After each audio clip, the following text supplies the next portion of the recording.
Asha stood on the veranda, gazing out at the rolling hills stretching into the horizon.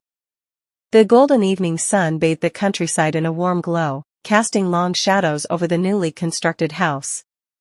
The air was fresh, so different from the city smog she'd grown used to, but Asha couldn't quite decide if she liked it. Her mother, Zuri, had poured her heart and savings into this land. A plot deep in the countryside, miles away from the bustling city life they had always known. For as long as Asha could remember, they had lived in the noisy, crowded neighborhoods of the city, where car horns and people filled the air. Now, it was only the rustle of leaves, the call of birds, and the occasional distant moo of a cow. "Do you miss it, too?" Asha's little sister, Nia, asked as she joined her on the veranda. Nia was 15 but still clung to her childhood in a way Asha envied. Her plaits hung loosely over her shoulders as she gazed out, her big eyes full of questions. She hadn't wanted to leave the city. Not even a little bit. Asha sighed, crossing her arms. "A bit, but Mom says this will be good for us. A fresh start." Nia frowned. She didn't ask if we wanted a fresh start, though. "I miss my friends. And school. I don't even know if there's a decent one out here." There it was. The tension.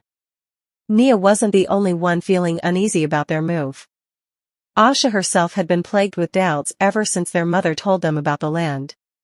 The house, built from Zuri's dreams, stood proudly in the clearing, a modern touch in the middle of untamed nature. But no matter how nice the house was, it didn't feel like home. Their older brother, Kato, had been quiet about the whole ordeal. He was 19, tall, strong, and carried a steady air of calm wherever he went. If he was upset about leaving the city behind, he didn't show it. Asha often wondered if he kept his emotions hidden to avoid adding to their mother's stress. With their father gone for years, it had always been Zuri and her 3 children, bound together by necessity and love.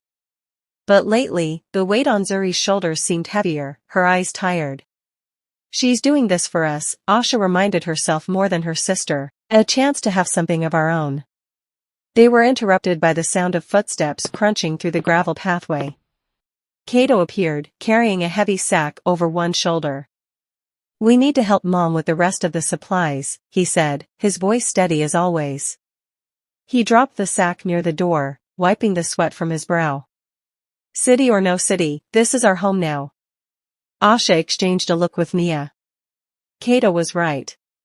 Whether they liked it or not, this was where their mother had chosen to plant their future.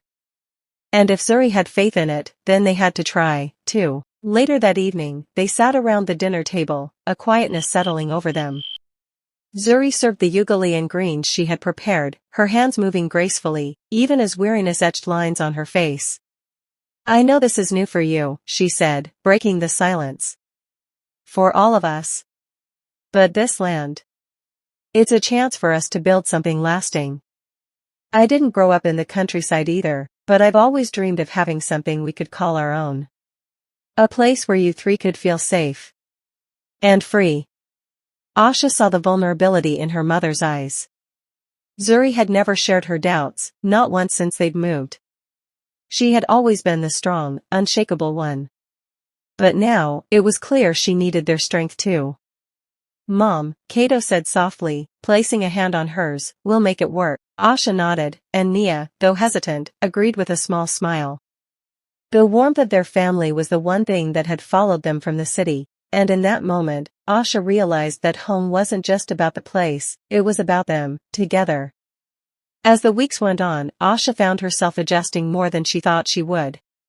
Mornings were filled with chores, fetching water, helping with the garden, even learning how to take care of the few chickens their mother had bought. It was exhausting, but there was something peaceful about the rhythm of it. Life moved slower here. The village nearby wasn't unfriendly, but they were still outsiders. It would take time to be accepted fully. Asha's teenage mind often wandered to the things she missed, the city lights, the convenience, the friends she'd left behind. But there was something else, too. A small seed of belonging, slowly growing inside her as she spent more time with her family in the quiet embrace of the hills. One afternoon, while walking through the fields, Asha stood still for a moment, closing her eyes and feeling the wind against her face. It wasn't the city. It wasn't the life she had imagined, but it wasn't bad either. Perhaps, in time, this place would truly feel like home.